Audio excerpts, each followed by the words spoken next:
السلام علیکم ورحمۃ اللہ وبرکاتہ۔ ایک بڑا سوال یہ ہے کہ آخر استنجا کسے کہتے ہیں؟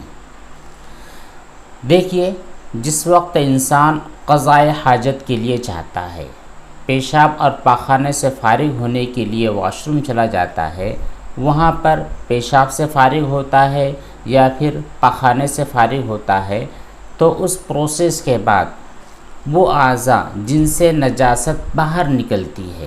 پیشاب والی جگہ اور پخانے والی جگہ، ان دونوں جگہوں کو صاف کرنا، ان دونوں جگہوں کو دھونا، یہ ہوتا ہے استنجا۔ اب استنجا کا طریقہ کیا ہوتا ہے، کن چیزوں کے ذریعے استنجا کیا جاتا ہے، اس کو بھی سمجھ لیتے ہیں۔ نجاست کو صاف کرنے والی کل دو چیزیں ہیں، ایک تو پتھر یا پھر پتھر کی جیسی کوئی اور چیز جس میں آپ کی اینٹ آ جاتی ہے، ٹیشو پیپر آ جاتے ہیں، دوسری چیز ہوتی ہے پانی۔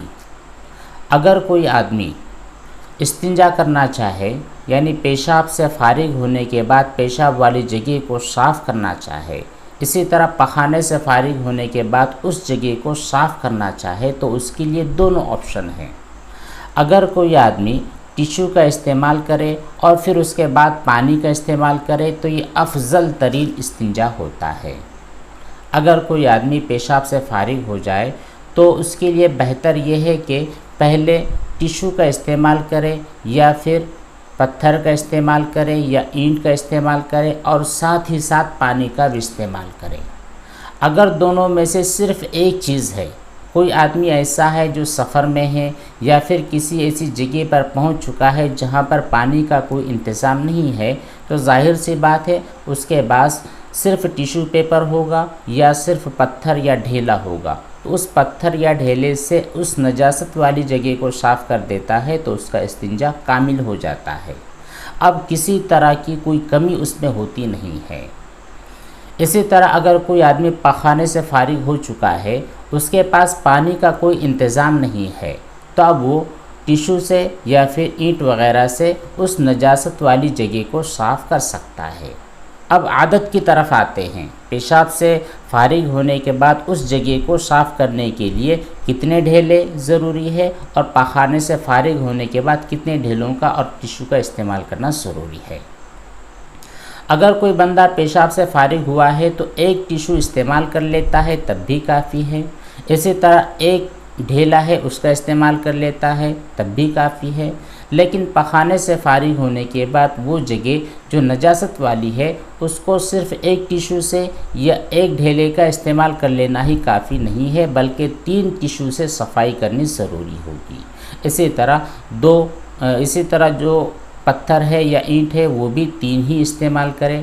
اور اگر پانی ہے تو پھر 3 مرتبہ ڈھیلوں کا یا 3 مرتبہ ٹیشو کا استعمال کرے، پھر پانی کا استعمال کرے، یہ تو افضل ترین استنجا ہوتا ہے۔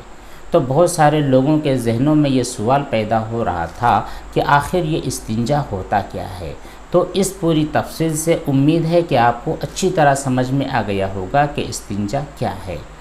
بہتر یہ ہے کہ آپ جو اعلیٰ اور افضل ترین عمل ہے کہ ٹیشو یا پھر پتھر اور اس کے ساتھ پانی کا استعمال کریں، دونوں استنجا میں، پیشاب میں بھی اور پخانے میں بھی، یہ افضل ترین استنجا ہے۔ ایسے ہی لوگوں کی قرآن کریم میں تعریف کی گئی ہے۔